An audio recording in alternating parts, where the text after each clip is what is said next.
Welcome to the Know Your Legacy podcast. I'm your host, Fippo Basania, and today's guest is Nick Santonastasso. Nick is a living miracle. Even though he was born with a severe condition, he stopped at nothing to become a phenomenal speaker, author, bodybuilder, and model. His infectious and courageous energy is inspiring the world to be more grateful and to live life to the fullest. Nick, thank you so much for being here, bro. Thank you, brother. Like I said, grateful for the opportunity.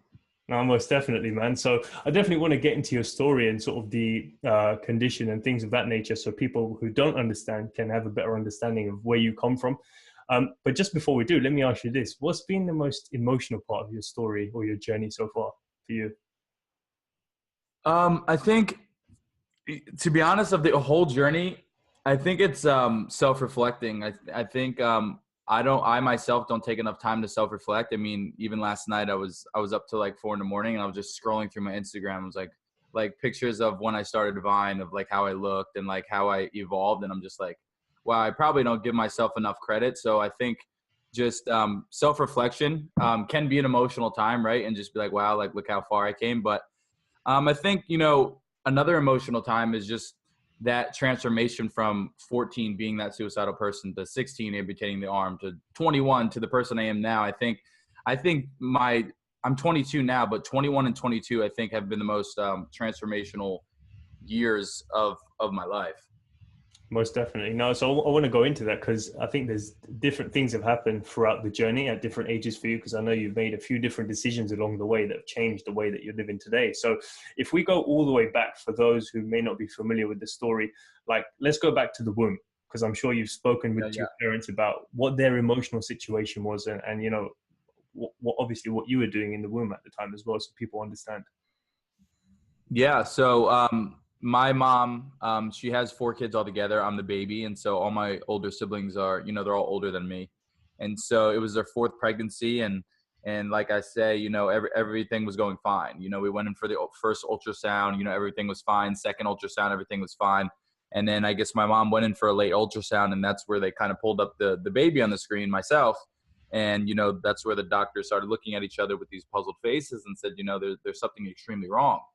And so, they said that I was missing limbs. They said I was missing my legs, my arm. I may have a cleft palate. My face may be messed up. They just started listing all these things. And, like, what do you do as a parent? Like, how do you react to that? Like, and I always ask people, like, are you going to become the victim of a situation of your life? Are you going to become the victor? And so in this case, my parents, they looked at each other and said, well, we can't change it. Like, this is what's going on, and we just have to accept it. But I talked to my mom about it. There were, plenty of nights where she stayed up crying and asking, like what's going on? Like, why is this happening? I hope my baby's, healthy, like all these things going on as a parent. Right. But the major thing they did was, the doctors classify me with hand-heart syndrome. And what that is a super rare genetic disorder that either leaves the babies with undeveloped limbs or undeveloped organs. And so at the time of my birth in 1996, I was the 12th baby in medical history at the time that was born with this syndrome.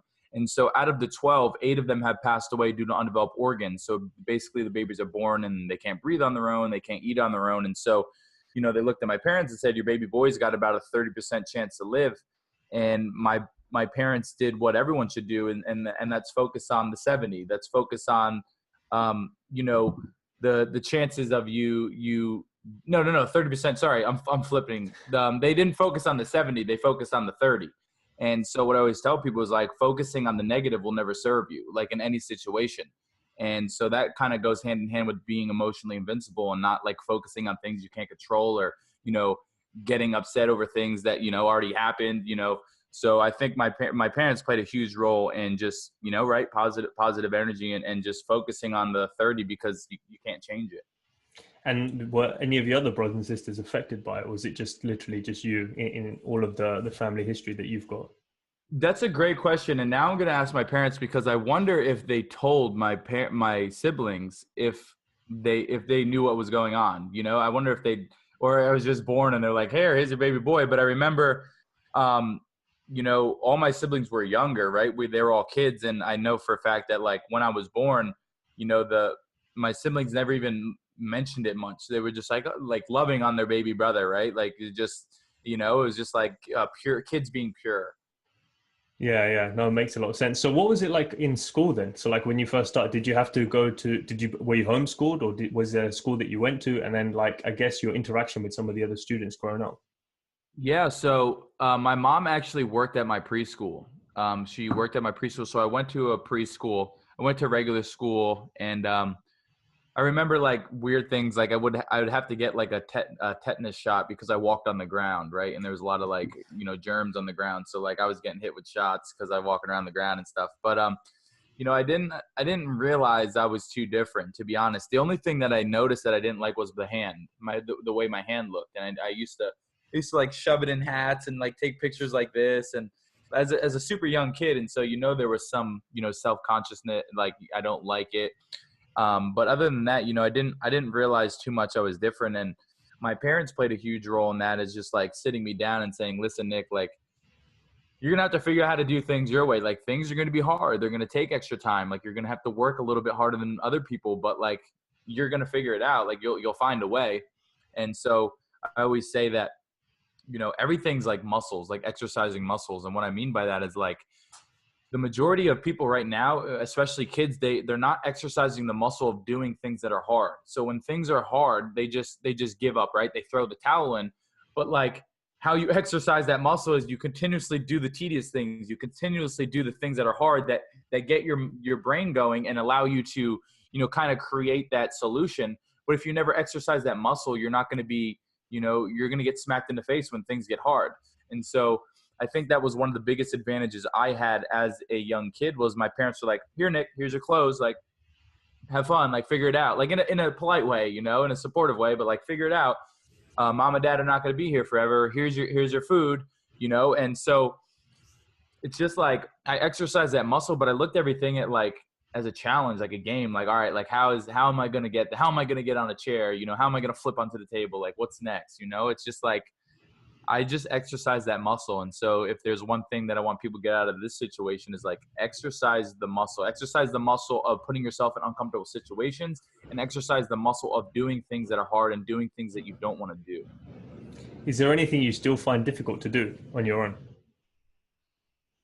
Yeah, I mean, there's always something, right? I mean, I'm still short. That doesn't change. So like, reaching things that are, higher. And my buddies know that like the last thing I'll do is ask for help. Like I'll tinker and I'll mess with things until like it pisses me off, and then I'll just like, all right,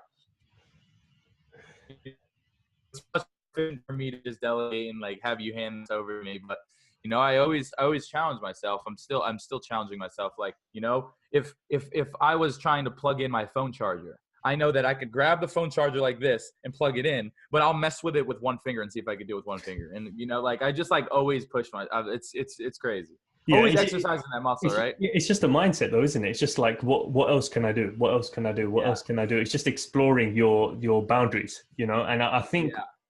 your just the example that you've given, and I guess the way you've lived your life, just makes us all think like, well, if we've got all our limbs, then what the fuck are we complaining about? Like, why are we still complaining? It doesn't make sense. Yeah.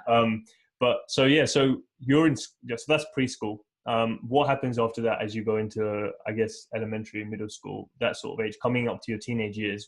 Like, are there any Yeah. particular memories that you remember that stand out to you? Yeah. So in elementary school, the one thing I have to say is I moved after preschool. I moved to like Jersey Shore, where like, by the beach, and my parents were very just like not picky, but right. They wanted to find the right school system, make sure the right school systems for me. And, I remember my mom saying, I'm pretty sure she wrote this in her book, but when they sat down for first grade with my teacher and the principal of the school, like we sat down and I remember talking to the teacher like a year ago, right now that I'm like an adult, but she was like, Nick, like your mom and dad sat in there and like we were super nervous. We didn't know like what was going on, like how we were going to handle the situation. And like we asked your parents, he's coming to school, like you don't really have to help him much. Just make sure he's like, if his pencil falls, he picks it up, he does everything. And they were kind of like, like kind of unsure, right? But then I went to school and I was always just super independent. But the one thing I do recall is like I still have amazing friends, right? I have friends and amazing support group, and I want to make it clear that I was never bullied, but there's always teasing, right? There's always name calling, there's always situation. And so, there's one story that I write in my book where I was playing, it was like third or fourth grade, and we were playing kickball. And so I would have someone kick for me, and I'd run around the bases because I could run. And so, someone kicks the ball and I'm running around the bases, and I slide into home right before they get me out. And I still remember the kid's name. And so you can probably see how much, it affected me at the time. And he said to the catcher, he said, "How are you going to let a cripple score on you?" And, here I am, I'm a third grader, fourth grader. And I'm like, first off, why are they calling me that? Like, why is he calling me that name? What does it mean? Probably don't even know what it means, and like, I just knew it was a negative. And so, I just, there was some events, right, that just, it like kind of like drive the nail home that like I was different, that I was different. And, but like, what do you do as a kid, right? Like, what do you do? Like, how do you react? And so I kind of just brushed it off, and, I had a great set of friends. And then we got into middle school, and there was another situation where I was on the bus, and I still remember this girl's name. So you can clearly tell that it like stuck out to me. And we were on the bus, and she was just going around making fun of people. And I was in my head, I'm like, please don't get to me. Please don't get to me. Please don't get to me. And she got to me, and she looked at me, and she was like, "I don't even have to make fun of you. You're already too messed up anyway." And, like, these were little things that I had to go through. And still, now thinking about it, I kind of get a little bit emotional. But like, these are the things that I go through. And so, just to kind of piggyback off that, the majority of the reason why I do things is because I know what it's like to be that suicidal kid. I know what it's like to be that depressed kid. I know what it's like to get, picked on. And so if I can just give these kids a perspective, right, and pierce the barrier and show them that, we all go through these things, and this is how I handled it, that, maybe we could save a life. Because right now mental illness is skyrocketing, suicide rate is skyrocketing. I mean, like, this stuff is out of control. And so, my goal is to just be a shifter of perspectives, right? I like inspirational speaker, I like motivational speaker, but I always get intro to shifter of perspectives, because I'm just here to, make kids look at the world a little bit differently, and be that light in their darker days. Most definitely, man. And you're a living example of that. So it's amazing to see how you've come through all of that. But let me ask you this. Because you've dealt with this in your own way when it comes to bullying or identity crisis, because I guess at some point you don't feel like you're comfortable in your own skin or your own body. And you just think, why do I have to look like this? Why do I have to be different? And everyone is thinking that of themselves roughly around that age, or especially at that age, but it could be, older as well or younger. But were there any mental games or something that you did to help you understand or be more comfortable in your skin? Like, what would you tell someone if they're feeling that, at that age? Yeah. So, it took me like this identity crisis, right? It took me a while to just like figure out why me, why am I born like this or anything, right? Middle school and high school, like that's the most judgmental times of our lives. Like we're all these like hormones, everything's acting up, right? And so, what I tell kids to do is like your support system, like you need to surround yourself with only positive people, like only positive people in your life. And that's so hard because sometimes, majority of the times, it's like some of your closest friends or your family that are kind of like those vampires, right? That are just like, that have that negative mentality all the time. And like, we're humans, it's monkey see, monkey do. And so, especially with kids and parents, like, you learn off your parents' actions, you learn off your parents' words, how they react to situations. Your kid, I mean, your friend group, right? If your friends are all negative, you're going to be negative. And so, the one thing I did was always surround myself with positive people, that support system to fall back on and to cry on, right? If I needed to cry or if I needed to talk, but I was very just like to myself. I didn't really tell my parents the stuff I was struggling with because I knew that, energy was contagious and I didn't want to, transfer that obstacle. And so, I would say just like realize that like middle school, high school, college, like social status, like all that stuff, it doesn't matter after you graduate. Like that stuff like goes poof. And then like all the popular kids, all the bullies, they're like, oh man, like this is the real world now. And like, this stuff doesn't matter. That's the one thing I realized that is huge for me. I'm like, so like, I don't care. Like, I didn't care about my social status. Like, At the time I did, right? At the time, like, I want to be cool, I want to fit in, and all this pressure. But then you like realize, like, none of this stuff matters, and like being your authentic self, like being who you are, like showing up and being you, and doing the things you love, and expressing yourself the way you want to express yourself. You're going to organically attract the people that love you for you, that support you for you, that want to be with you for you, rather than putting on a mask, which the majority of, kids are trying to fit in, adults are trying to fit in. But like, you got to show up you, and when you continuously show up you and people know you for your authentic you'll attract the right tribe, and also you'll lose the right people, if that makes sense. You'll lose the right people that you don't need. Those people will just fall off the train, so like being your authentic self. And my tattoo on my bicep says, "You laugh at me because I'm different. I laugh at you because you're all the same."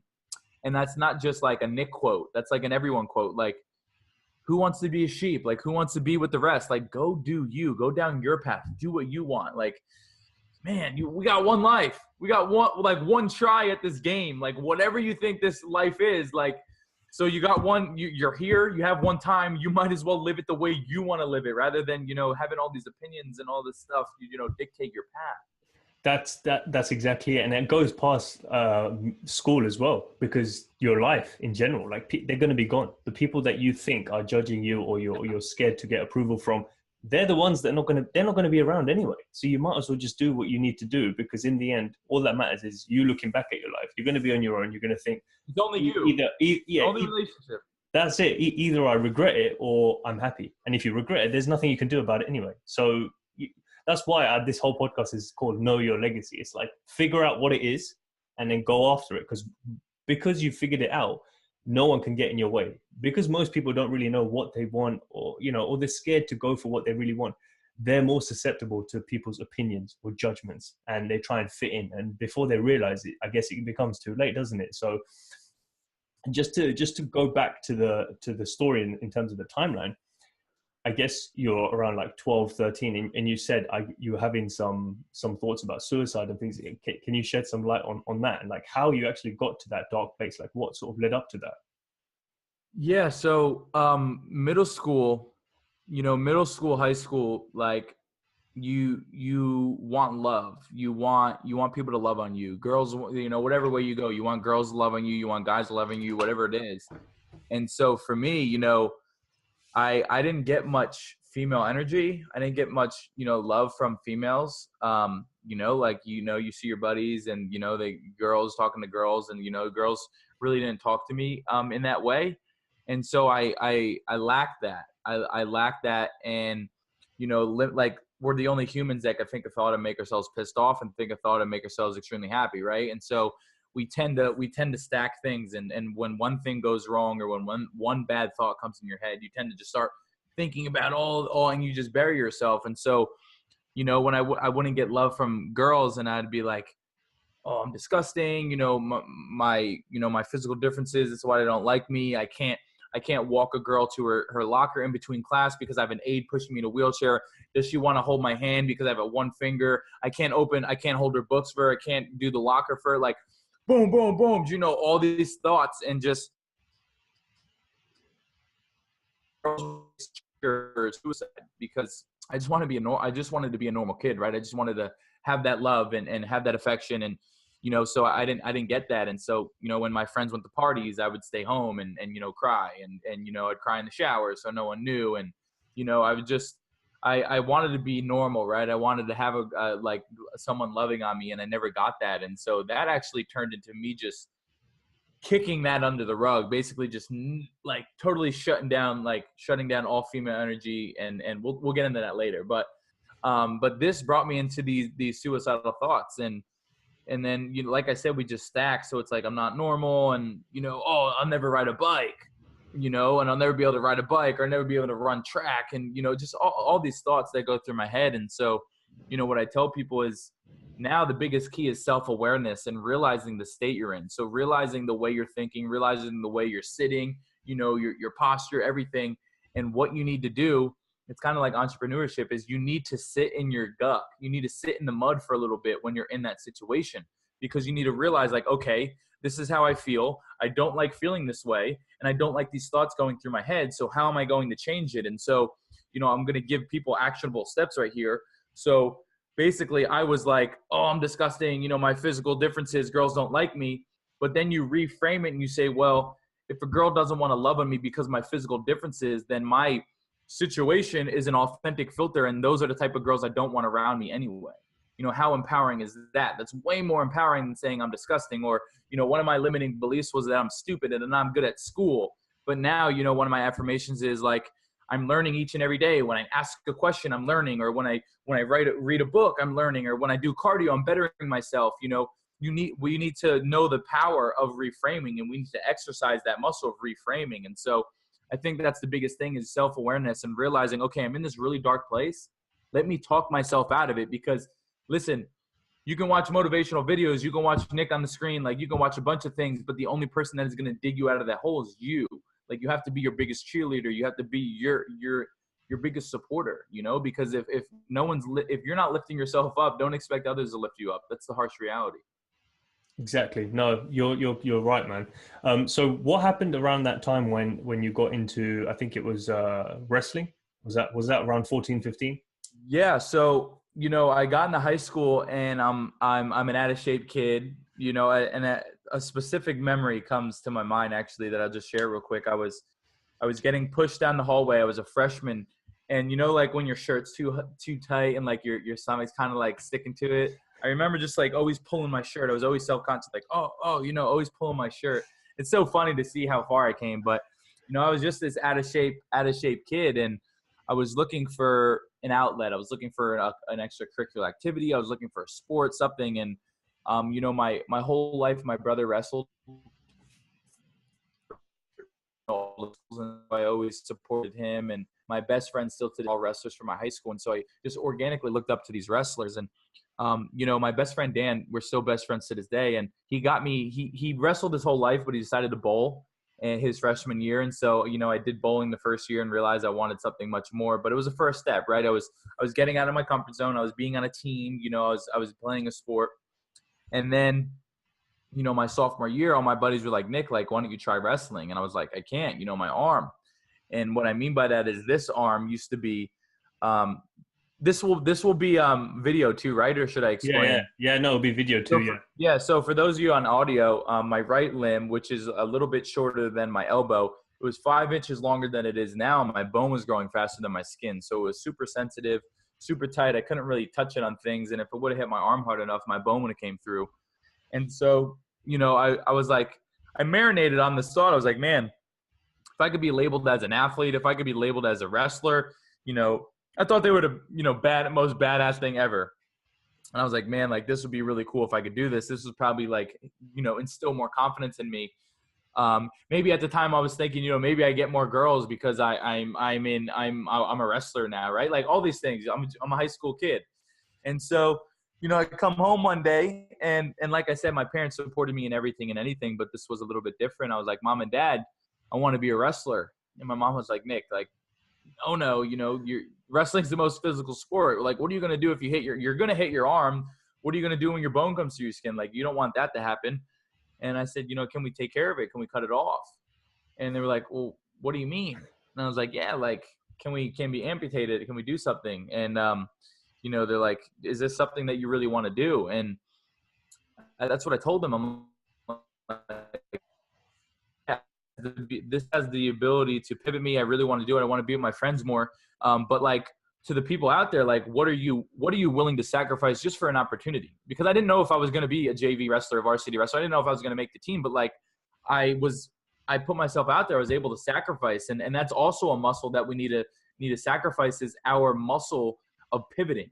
Life is all about pivoting, like adapting and overcoming. And like, you're going to have a game plan in life, but the majority of the time it's not going to go the way you think it's going to go. So like, what's your ability to pivot?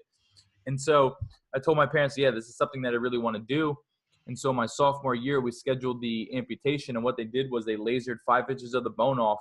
And then they did a skin graft. So they pulled extra skin from up by my shoulder, pulled it over my limb so I could have a cushion. I remember telling the doctor, I said, listen, when I wake up, I better be able to beat someone over the head with this arm, or like, this is a total waste of time. And so the surgery went super successful, and that was my start. That was my start to wrestling. I don't know if you want me to keep going. Just cut me off whenever. Keep going, man. Keep going. Yeah. So so did the amputation, and like I said, so pumped up to, tell people that I was going to become a wrestler. I come back to school. I always say I was the happiest kid that just cut his arm off. I go back to school. People are like, dude, like, what'd you do? I'm like, I cut my arm off. They're like, why? And I said, I'm going to become a wrestler. And I was so excited to share with everyone. And, some people laughed and said, Nick, let's be real. Like, how are you going to be a wrestler, let alone an athlete? Like, you got no legs and one arm. And there's going to be naysayers. There's always going to be people that are going to tell you that you can't do something. But, like, where would you be? Where would I be if we always gave up every time someone was like, you can't do that? We'd all be doing nothing. And so it's your choice whether you use that outside noise to elevate you or sink you. And my whole entire life, I just chose to, watch me. Like, the biggest motivational speech you can give me is saying, Nick, you can't do that. And so, I was like, all right, I'm going to set out to do this. People don't think I could do it. And so my junior year, I was a JV wrestler. I got my butt kicked. I remember, telling my buddies, I said, guys, you need to beat me up, pick me up, slam my face on the mat as hard as you can, as many times as you need. Because if you hold back on me, I'm not going to know how to become the best wrestler I could possibly be. And that was the same approach my parents took, right? If my parents put me in a bubble and gave me everything and didn't let me fall on my face, I would have got slapped in the face with reality at a young age. And so I ask and you shall receive. My buddies beat me up very, very good. And, I realized how hard I could push myself physically and mentally. My junior year, I was JV. I was like 1-20. And my only win was a varsity forfeit, so I can get my varsity jacket. And I was like, thanks, I don't want it. I didn't earn it. I'm a very competitive person. And so for me, like, everything, it's just like figuring out what I can do to become the best. Like, how can I use my strengths? Like, what are my strengths, And I think the majority of people, they have a hard time pinpointing their strengths. They're always focused on their negatives. They're always focused on what they can't do, what they're not good at. And so, I think a lot of people need to kind of sit down with themselves and say, what are my strengths? Like, what am I good at? Because there's so many things you're good at. And you need to be fully honest with yourself. Like, okay, I'm not good at this, but I'm good at these. How can I take advantage of my strengths? That's the most empowering thing you can do, rather than focusing on what you're not good at, because that's not going to get you anywhere. And so I figured out how to become, a better wrestler, strengthening my neck, like doing neck bridges, making sure I was just solid and I wouldn't get pinned right away.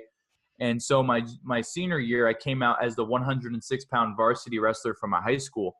And this was like a wow moment for me, right? This was like a moment of, reassurance that, like, wow, when I really set my mind to something, that we can do amazing things. You just got to believe in it and have a vision that pulls you. And so wrestling saved my life, because I was in this state of, like, why me, right? I'm still the victim. I'm like, why do I have to go through these challenges? Why do I have to be born like this? I just don't get it. Why me? And senior year, I was 2-17, and that was 2 more wins I got the previous year. And that's what we call winning. That's what we call progress, because as long as you're moving forward in life, you're winning. And so, like I said, 2-17 wasn't the best record. And so I was confused. One sec. Yo, Don, someone's at the door. Sorry about that. And so I was confused of, like, why are so many people clapping for me when I lose? Like, why are so many people here to watch me wrestle? Like, I suck. Like, I'm not good. Like, I know 2-17 is not a good record. Like, what's going on? And so I came off the mat one time after getting my butt kicked, and this lady came up to me and she was crying. And I'm like, oh my God, what did I do now? And she said, Nick, I want to thank you. And I said, lady, I just got my butt kicked. Like, did you see that performance? Like, what are you talking about? And she's like, well, it's much more than that. My daughter's over there on the sideline, and she never wanted to do a sport. She never wanted to do an extracurricular activity. She's a shy girl, but she saw you out there, doing it. She saw you. She saw you living your life for the fullest. She was like, oh my God, I want to try these things. I want to try new things. You motivated her. You pierced that barrier of of her mindset. Like, you did something that I couldn't get through as a parent. I want to thank you. And this is where, like, the light went off in my head. I'm like, well, I wasn't on the mat for anyone else. I was on the mat for me. I was on the mat trying to dig myself out of a hole, and I was helping people passively. I was like, that's pretty cool. Like maybe I'm onto something. Maybe there is a reason why I'm here. And so, that was the first like quantum moment of my life when I realized like, maybe I do have some impact on people. Maybe I do have some power. And, that like what I was doing when I was just simply living life to the fullest, even if I was getting my butt kicked, that I was able to change lives. And I thought that was a pretty amazing. Yeah, I've spoken to a couple of people recently, and we were just talking about how the journey is not about you. It's bigger than you, and that's how you, I guess, get over your fears and your insecurities, because you're depriving the world of Absolutely. something. You're depriving the world of something. Like, say you didn't want to go onto the wrestling mat because you were scared or insecure, whatever it might be. That girl, maybe she wouldn't have ever come out of that bubble, and who knows what could have happened. And then there's many other people like that I'm sure you've helped out, moving forward. But you mentioned like people should focus on their strengths. Now, I wanted to quickly touch on this because it's I guess a bit of a debate between people that, oh, some of your weaknesses you should, like, especially in school, they tell you, oh, revise more, learn more.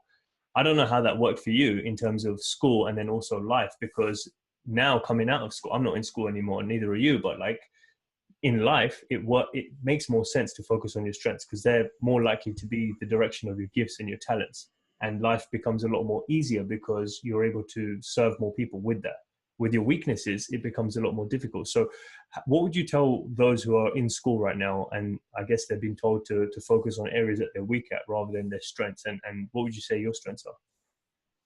That's a tricky subject, right? That's a very tricky subject, right? Because like, I don't know if I fully agree with the way school works, to be honest. And so it's funny because like in school, this is the harsh reality. In school, right, they tell you like, work on your weaknesses, right? But then in entrepreneurship, when you're a CEO, you pay people to do your weaknesses because you don't know it, and you don't got time to try to build on that. You focus on what you're good at, what you can bring to the table. It's weird. It's like a totally flip flop. And so what I would tell people is like, focus on what you're good at, and if there's a weakness of yours that will benefit you greatly in school, then focus on it. But if there's something that like you're like, this is my weakness and I don't really have interest, like I don't think it would help me in what I'm doing, then don't spend time on it. Because like, if like, it's weird because like I said, entrepreneurship, like what we do in the business is like, all my guys, we list our strengths and say, how can we bring these strengths to the table and provide value? And then anything we're not good at, we delegate.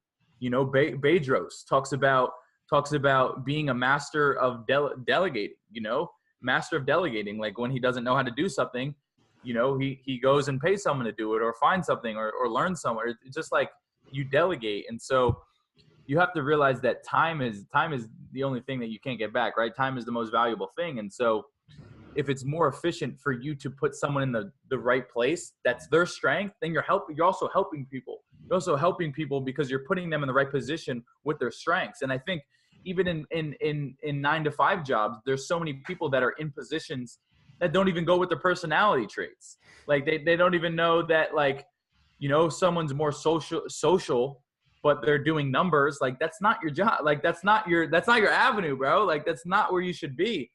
Like my business partner Don, like he's more analyzing, right? And he doesn't get emotion in tied into business, and he's kind of calm and collective. And I'm more of a relationship network. I love people, everything. And so I'm not very good with numbers. So Don does the numbers because I don't know how to do numbers, like, and so I think it's a back and forth, right? It's a touchy subject, but like I said, if you think one of these weaknesses that people are calling out will greatly benefit you, then why not exercise that muscle a little bit? But if you got a bunch of strengths that are going on the right path, hunker down on them, hunker down on those strengths, and realize how you can extract the most value out of those strengths. No, that makes a lot of sense. So I wanted to ask you this as well, like with the journey you've been on so far, can you think of some particular stories where like people have come up to you and said, this is what I've done in my life, or I've achieved in my life just because I saw your video or your story or whatever it might be? I don't know if you've got any memorable interactions like that you can share.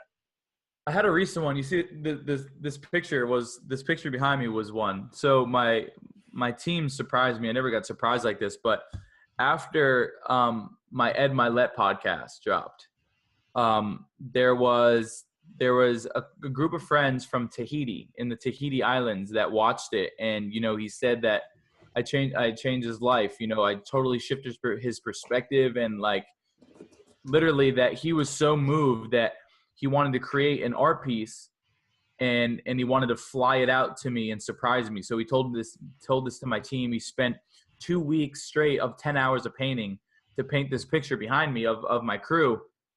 And he flew out to Tahiti with his friends and presented me with this. And, that was just moved by a podcast, right? Like that was just moved by, just like a bunch of just me talking, and someone's life would change. It's crazy. It's so amazing. And so that was one that was recent. But let's see. You know what I've realized, and I'm not going to take full credit for. I'm going to take some, right? But I'm not going to take full credit. But I have seen so many adaptive athletes start posting videos on Instagram. I've seen so many, people that are just getting in the gym and just figuring out some way where they can get moving, right? And so, like, I feel like I'm a pioneer, to be honest, like, because my situation, there are a lot of adaptive athletes right there, but there's not many as the extreme of no legs, one arm bodybuilder, right? And so it's just like the power of social media. People like, well, I mean, this kid's doing it, I should try it. Why can't I? And so I think that I'll never know the trickle effect of things. I don't think, even off your podcast, like all of us, we'll never know the trickle effect of how many people we impact. But like I said, it all comes back to, I'm just grateful for the opportunity to be in the position to help. Like I'm grateful for the opportunity to be born like this, because I have an outlet and I have a superpower where I can pierce the perspective, so I'm just grateful for the opportunity. I love that, man. Do you ever find yourself getting down these days, like nowadays? Do you ever catch yourself thinking, oh man, I wish I could do this, wish I could do that, and then you have to quickly pull yourself back? Yeah. And remember when you were saying, like, when you start thinking about things like, if I do this, will it help other people? I think that's the biggest thing. I think that's the biggest thing that I've been doing, right? Is like, if I share this story, will it help other people? It may be uncomfortable, but will it help other people? And so that's kind of what I dictate now. And so, I kind of forgot. Go back to that. Yeah. Oh, the question was, if you catch yourself, like, the down days. Got it. Sorry. Yeah. And so what I mean by that is, like, I'll share that I have low days. I still have low days. I think I had a low day yesterday, like literally yesterday. And I wake up, or I'm sitting up at night, and I'm just like, man, like these are, I'm going to be super honest. These are the thoughts that go through my head, even though like people think I do amazing things. I'm like, man, I'm 22. I didn't do enough, or I didn't do enough. I don't have enough money in my bank account, or I don't have, this, I don't have that, I don't have this to show, or, and so it's the curse of being a hustler and an entrepreneur. It's just like, you always want more, but like, there's always going to be more to do, but like, it's so hard to like self-reflect and like pat yourself on the back, right? Like, it's a curse and a blessing. And so, I have low days. I have low days where I'm just like, Nick, like, you're a bum. Like, what are you doing? Like, you're not doing enough. Like, you need to be doing something. Like, you sitting on the couch, like, you're not allowed to do this. Like, dude, like all these thoughts go through my head. And so it's hard. It's really hard. And, but I just self-reflection, like I said, man, last night, like I got a little bit emotional last night.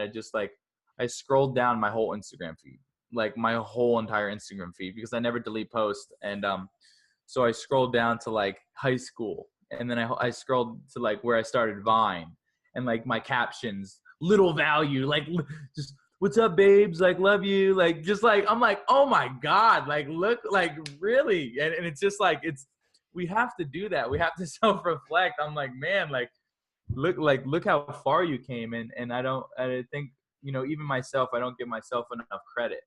And so it's just like applauding yourself and patting yourself on the back. And, I just think back, and I look at like the Vines, and I look at doing the pranks, and then I look at like the wee stages of bodybuilding where I'm like, I have no idea what I'm doing. And I'm just like, man, like, you did it, you know, like you did some shit, Nick, like you like lay off yourself. Like it's a constant battle between like bad Nick, good Nick, you know? And I think we all have that, but I think the most important thing to ground yourself is not only to realize like gratitude will ground you, but like self-reflection will ground you too. And you know, even in your darkest days, there's always so many things to be grateful for. And when you put things in perspective, like, you know, when I'm sitting there and I'm complaining about I didn't do enough, like, shut up. Like, you're in a house. Like, shut up. You have clothes on you. Like, shut up. Like, you have food in the refrigerator. Like, shut up. You know, like, you got to tell yourself to shut up sometimes, and like, just mute it. You know, it's tough, but that's what I do. You know, I lean back to, I get grounded by perspective, and I get grounded by self-reflection, and I get grounded by gratitude. It's easy just to get caught up in your thoughts, as you said. Like, really, as human beings, we have one, and then we like it's just a tumbling effect, and so we just got to stop ourselves and just bring ourselves back down to perspective. Like, as you just said, perspective. That's where it's all at, man. So what's been the most fun part of your journey so far, would you say? I think the funnest part of my journey, I like taking over. I like taking over industries and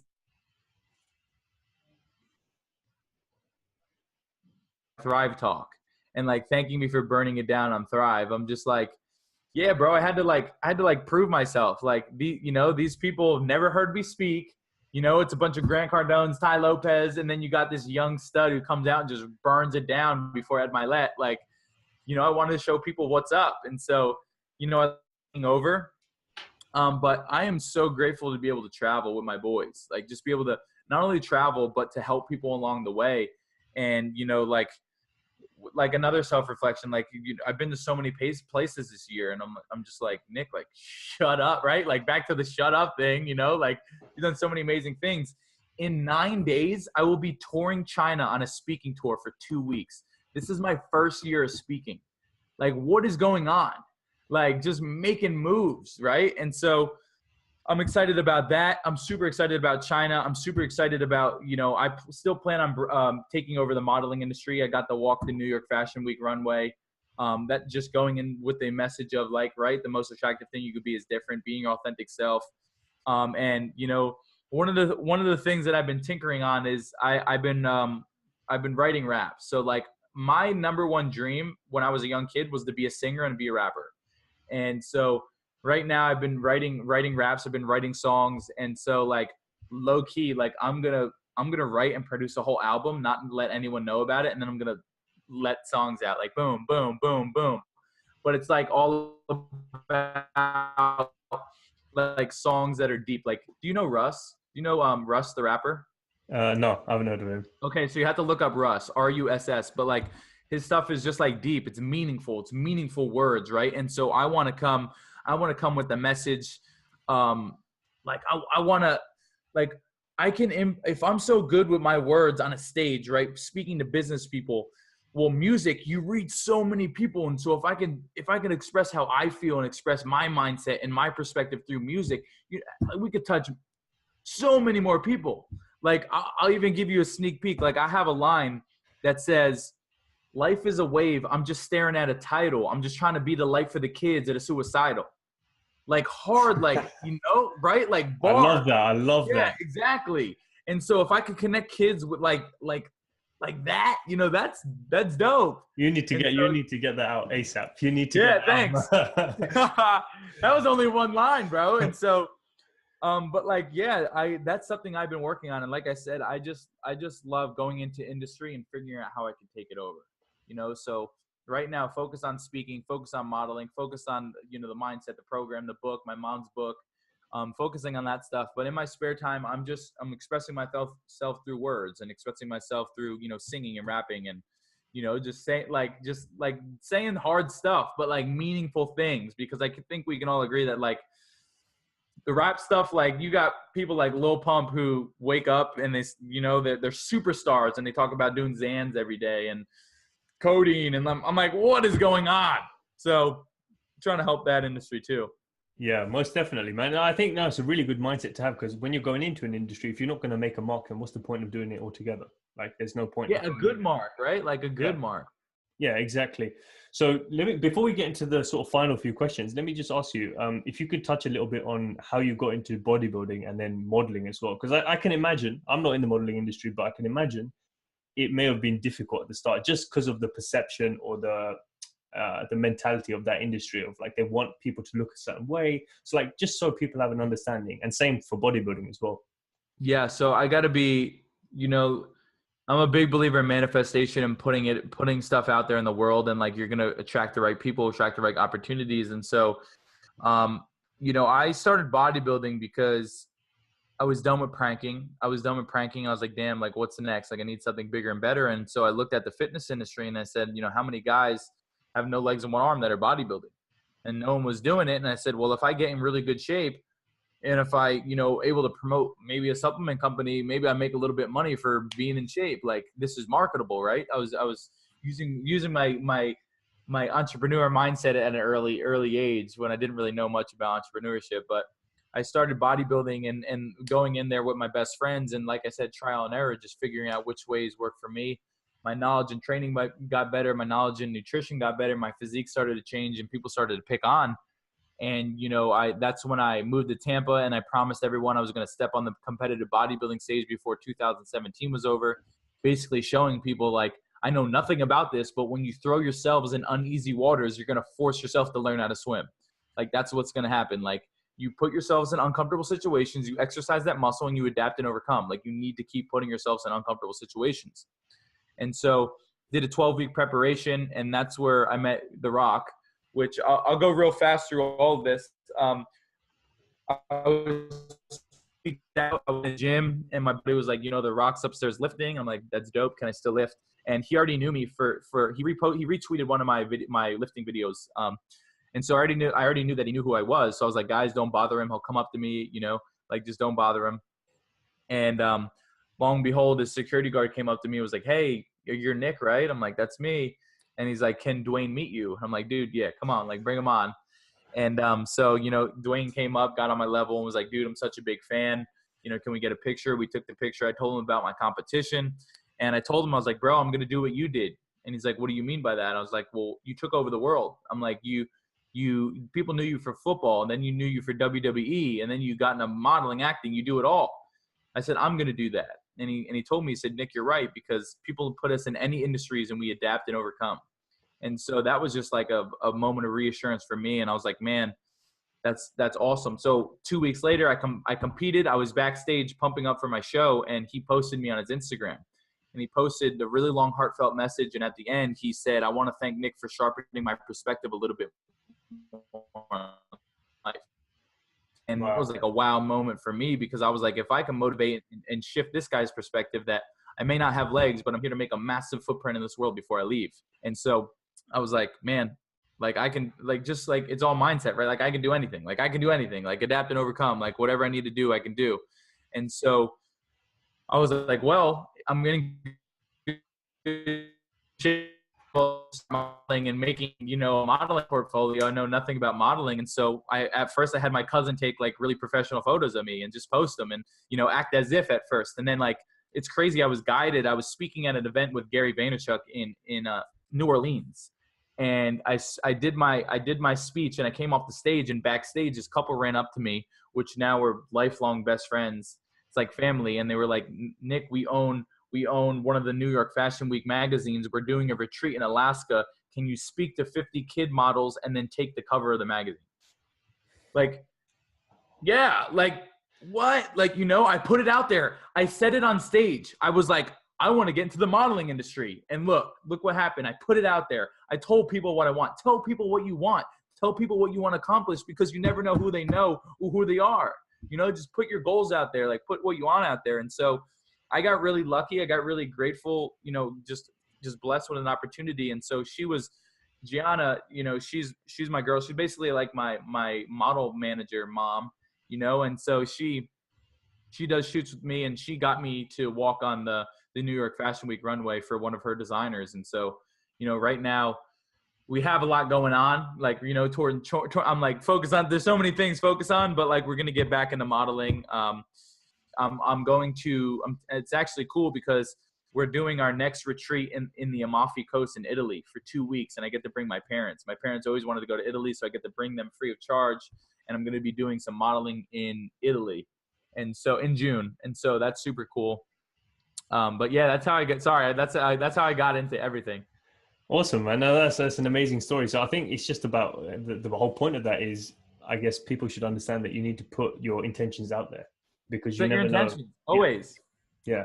Were you thinking about that before? Like, were you like visualizing yourself in that situation for a certain period of time before? I had a moment, it was probably 2 years ago, where like I was like, I want to be in shape. I want to model with super good looking girl on a beach. Like I want to do it. Like, let's just always picture that. And then one day I was flying home from LA and I looked at, like, I'm like, all right, I'm going to post this picture. It was me modeling with Michi Peachy, she's got like 800,000 followers. She's very beautiful, but like, listen, it was me on a beach with this amazing girl modeling. And like, that was coming from a kid who was suicidal and not confident, you know, but I always had that vision. I always had something that pulls me. Look, I even show you, I'll see if I can pull this up real quick on my phone because this is important. This is the Beijing Olympic Stadium. Wow. This holds 100,000 people. It's my phone. It's the background on my phone, because in 2 years, I'm going to sell out that stadium, 100,000 people in China. But if you never have a vision, nothing ever pulls you. You see this whiteboard? Like, it's all like things we need to do. It's all vision. We have vision boards. We have pictures of cars. Whatever pulls you, just get something that pulls you. Get that vision that pulls you, because on your lowest days, on your hardest days, on those days where you don't want to get out of bed, your vision is what's going to get you out of your bed. Always. I love that so much. Yeah, exactly. Your why. You need a reason to do anything. Like, otherwise you're not going to do anything. You need a big enough reason, and it needs to be big. You feel purposeful. You feel purposeful in what you're doing. And like Tony Robbins says, success without fulfillment is the ultimate failure. If you're not doing something that doesn't fulfill you, makes you feel good, what are you doing? It's empty. Yeah, makes exactly. A lot of sense. Makes a lot of sense, man. So no, it's been amazing. So let me just get into the final few questions then. So with the journey that you've been on, obviously you've impacted so many people. You've been through so many emotional experiences. Is there anything different that you would say to maybe the 17, 18-year-old version of you going back a couple of years? Don't take a room for granted. Don't take the number of people for granted. I still reflect on this time. I was speaking at an event, and like, I got picked up this was like grinding. This was early in my career. Got picked up for an event in Tampa, way early. I meant, way late, right? It was like 2 days before the thing. And, I remember, like, it was our first event. I had Lotus Line. I had the hats there and stuff. And like 8 people showed up. And I remember, like, one of our friends that was there was like, you know, like, get ready, like, you know, like, can't wait. And I kind of was like, you know, like 8 people. Like, I'm like, you know, like, something that I don't want to say. I'm like, you know, like, how dare you? And so I would, and that was not even 17, 18-year-old Nick. That was like 20-year-old Nick. So we're always growing, right? And just like, don't take anything for granted. You know, don't take anything for granted, whether you're speaking to 1 person, 2 person, 8 people, 30,000 people, 100,000 people. Don't ever take that for granted, because just like that, it could be taken away from you. And, you know, just like, don't be entitled, you know, like, don't think that like there should be so many people in the room. Don't think you should get this, you know. Another Tony Robbins quote: when you drop your expectations for appreciations, your life changes in that moment. And so, you know, and I'll even quote Nelson Mandela, you know, in life, you don't lose. He says, I don't lose. I only win or learn. And so, you know, with these situations, rather than beating yourself up from it, just pull one good piece of information, pull one lesson, pull one thing that you could take away and become a better human being. And you turn that L into a W. Yeah, man. No, I resonate with that so much. There's one thing as you were talking that I just remembered. What was it now? It was, so you were saying about, what was it that you said just before Nelson Mandela? There was something you said, and I know, about the number of people. So yeah, you had 7 or 8 people, and I was actually having a conversation with someone who runs the page Achieve the Impossible, and he's got like over 1 million followers now. Amazing guy.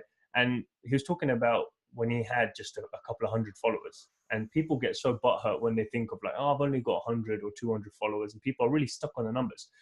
And he said something to me that really changed my mind when I was stuck in the numbers back in the day. And he said, if you've only got 50 followers, let's say, most people think that's nothing, and you wouldn't bother to put out content. You're not really motivated because you're like, what's the point? Now imagine 50 people in your house. Yeah. Put it into perspective. If those 50 followers in your house, now you tell me that it's not important to bring your full value to that room. Like, I love that. No, yeah, exactly. It's just perspective. And that's something I was caught in. I was caught up in numbers. I was caught up in Instagram numbers. Now I don't care. And it's such relief, right? Like, I just like you said, like, it's just numbers, and it's just like, who cares? And as long as I post something and, you know, some person smiles, some person laughs, some people change their life, then who cares how many people it is, you know? And so that, yeah, exactly. That's the same thing. Like, don't take it for granted, you know, don't think like, oh, I don't have enough followers or I don't have enough impact. Like, forget that, you know, like just focus on those who are listening, you know, that's all that matters. Most definitely, man. So the second question then is with, if you could just write one statement, all your content, everything gets wiped, but you can only write one statement that goes in a time capsule for generations from now to read, what would that one statement be? The biggest disability is a bad mindset. That's it. Yeah, I heard you say that. I thrive. I loved it. I just wrote it down straight away because it is a big disability. Because everything you've just said, this whole concept is just mindset. Yeah, dude. That's what I'm saying. I have another line in the cipher that I wrote. It was, oh man, hold on. I want to share it to you real quick. But like, the biggest disability is bad mindset. It's like, minds. The big people are handicapped by what the mind says. I rhymed something with like says, right? I was like, let's just say les, or I don't know what it was, but I was like, handicapped by this. Like, people are just handicapped by what the mind says, you know, like their thoughts, they're handicapped by that. Like, oh, that's what I said. I was like, no legs, one arm, but I got everything. And as in thing, I mean the mindset. The majority of the world is handicapped by what the mindset, you know, like, that's like, that's what it is, bro. Like, that's coming from pure passion. You can't make that shit up, man. Yeah. You know, it's mindset. And so that's what it is. You know, this is your superpower. This is your superpower. This can kill you, and this can save you. It's scary, right? It's crazy. But like, this is your little computer that you need to program with positive affirmations, positive thoughts, positive people. Who is it? Jim Rohn talks about the mind being a garden, right? So like, I have a sentence in there where it's like, wean out the weeds. Let's start living through the human necessities like love, joy. Don't forget being grateful. I know life's tough. I know we all have our plates full. Like, just like, you know, like, I love it. It's just like putting personal development in rhymes, bro. It's so dope. Yeah. No, I love it. I'm looking forward to hearing that so badly. Now you've given us a few snippets. Definitely. I'll give you the full. I can give you the full thing offline if you want. Yeah, most definitely. I'd love to hear that. Yeah. But just real quick before I get into the final question, like with personal development, everything, obviously it seems like you're absorbing and soaking in so much information. How is it that you're learning? Do you prefer to listen to stuff? Do you read stuff? Do you watch stuff? Like, what's your best way of learning now? Okay, so YouTube videos. I love watching videos. I love watching podcasts and listening audiobooks. I don't do much reading, to be honest. But like, I'm on a lot of planes, right? I'm on a lot of planes. Doing cardio, whatever. So listening to audiobooks and taking in content. And that's what I always tell people. I mean, you know, you don't have to reinvent the wheel. Just find out who's crushing it in your industry and start learning from them. Start modeling their website, start somewhere, you know, like there's so many places to start. And so it was audiobooks for me. Like audiobooks is that, and YouTube videos is the way kind of I learn. Yeah. Sounds good. Mentors, just like getting on a call with someone and like writing notes. Like we do a lot of calls. Like I was on a call with Bedros, you know, jumping on a call with Ed, like, you just learn from people. Like just ask them, you know? Yeah, that's the best way to learn. Just ask more questions. Be curious. Like that's what it comes out. Be curious, because that's something as a kid we naturally do, and as we get older, we just And assume. sometimes we get slapped for being curious. Like slapped on the wrist for being curious. Yeah, exactly. But yeah, no. So just to get into the final question, then, with a long, healthy life lived, you come to the end of your life, whatever age that might be. You've done everything you need to do, and you hope to do. What's the legacy you want to leave behind? Yeah, my last name is super cool. So your boy's gonna have some boys. I'm gonna have some kids, and so I know I'm in the position right now to be able to provide financial freedom not only for myself but my family, future, my kids, my friends, like put my people in position. And so the legacy that I want to leave is just like how like look at this kid. Like how did he do all this? Like if this kid can do it, I can do it, and just like go down as like an OG, bro, to be honest. Like just like this kid took over everything. Like this kid toured for rapping, this kid toured for singing, like this kid was a professional speaker, a model. Like where did he come from? Like is he an alien? Is he Yeah, Elon Musk? Like I was gonna say like that. is he Yeah, an who is this alien? Like person? what's good? Like and I think about that. I'm like, was I strategically put here because the world's messed up right now? The world is extremely messed up right now, right? And so like was I strategically put here to like shake things up and show people what's good? Like it's wild. So yeah, I just want to shake the world. Shake the world, bro.